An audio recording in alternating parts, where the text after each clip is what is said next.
कर्णवध छल से हुआ था, यह तो हम सब जानते हैं, परंतु फिर भी आज के कुछ वामपंथी लोग इसको गलत तरीके से दिखाते हैं। आज हम आपको कर्ण की मृत्यु के क्षण के बारे में बताएंगे, जब कर्ण व अर्जुन के मध्य अंतिम व निर्णायक युद्ध चल रहा था।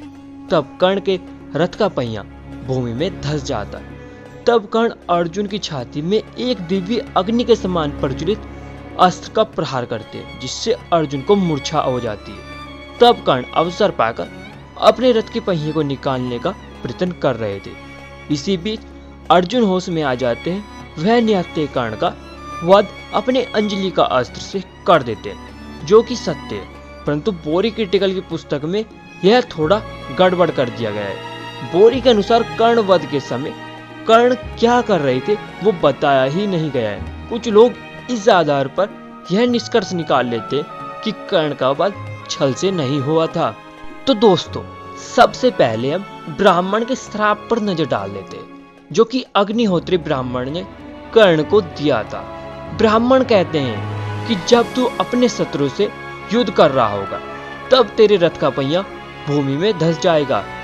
तू विचलित होगा, उस समय तेरा शत्रु पराक्रम प्रकट करके तेरा सर काट देगा। जैसा तूने असावधान होकर इस गौ का वध किया है, उसी प्रकार असावधान अवस्था में शत्रु तेरा सर काट देगा।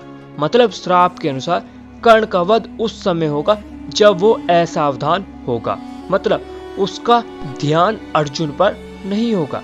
ऐसा कब होगा? जब वह रथ का पहिया निकाल रहे होंगे, न कि युद्ध कर रहे होंगे। अब हम आपको श्री कृष्ण जी के कुछ वाक्य दिखाते हैं। यह घटोत्कच वध के पश्चात यहाँ भगवान श्री कृष्ण जी ने अर्जुन को कर्ण का उपाय बताया था। श्री कृष्ण जी कहते हैं कि कर्ण का वध उसी समय हो सकता है जब उसके रथ का पहिया भूमि में धंसा हो और वह निशस्त्र होगा। अगर कर्ण ने शस्त्रों को धारण कर लिया तो वज्रधारी इंद्र भी कर्ण को नहीं मार पाएंगे। श्री कृष्ण जी के अनुसार कर्ण का वध तभी हो सकता है तब वह निशस्त्र हो और उसके रथ का पहिया भूमि में धंसा हो। इसके अलावा कर्ण वध के पश्चात संजय भी कहते हैं कि कर्ण पैदल होकर मारा गया था। कर्ण वध के पश्चात स्वयं भगवान श्री कृष्ण जी भी कहते हैं कि भले ही हम बहादुरी से लड़े हो, पर हम भीष्म, द्रोण, कर्ण व भूरिश्रवा को हरा पाने में असमर्थ थे, इसीलिए उनकी मृत्यु के मैंने उपाय किए हैं। वह चारों योद्धा अति महारथी थे, वह देवता भी उन चारों को हरा पाने में असमर्थ थे। अश्वत्थामा इसी का पर्व में कहते हैं कि पांडवों ने धर्म व मर्यादा के सैकड़ों टुकड़े कर दिए। धृष्टद्युम्न ने मेरे पिता को उस अवस्था में मारा जब उन्होंने शस्त्रों का त्याग कर रखा था। रथियों में श्रेष्ठ कर्ण को अर्जुन ने उस समय मारा जब उसके रथ का पहिया भूमि में फंसा था और वह भारी संकट में पड़ा था। शस्त्रहीन पितामह को भी मारने के लिए अर्जुन ने शिखंडी को आगे करके उनका वध किया था। भूरिश्रवा जब अनशन व्रत पर बैठा था, तब सात्यकी ने अधर्म से उसका वध कर दिया था। वह दुर्योधन को भी भीम ने अधर्म से ही मारा है। एक बार दुर्योधन भी श्री कृष्ण जी से कहता है कि कर्ण के रथ का पहिया भूमि में धंसा था, वह संकट में पड़ा था और उसको निकालने का प्रयत्न कर रहा था, तब उसको मारा गया। भीष्म, द्रोण व कर्ण को तुम लोगों ने छल से मारा था। कर्ण की पत्नी भी रोते हुए कहती है कि कर्ण के गुरु के श्राप ने उसका पीछा किया, उसके रथ का पहिया भूमि में धंस गया, उसी कारण से अर्जुन कर्ण का वध कर पाए।